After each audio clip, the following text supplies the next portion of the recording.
Nxa lisanda siqhuma igama lami nguChris Gande, nanzi inhloko zendaba zethu lamhla. Madagascar, amapholisa achithe ukutshengisela kwamakhulu abantu kade bethakazelela iminyaka eli-15 kwabunjwa ibandla le-TIM. Zimbabwe, umongameli Robert Mugabe seleminyaka engama-93 ukwele Singapore ayelatshwa khona.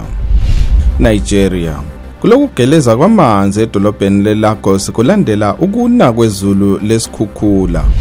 Nigeria, abesifazane abaningi enkambeni yeziphepheli baphiwe okokusebenzisa besesikhathini lokuvikela ukuzithwala.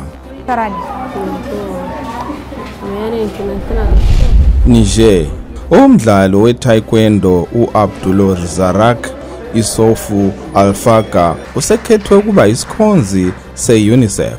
Kwanele kwanamhlanje asidibaneni njalo kusasa.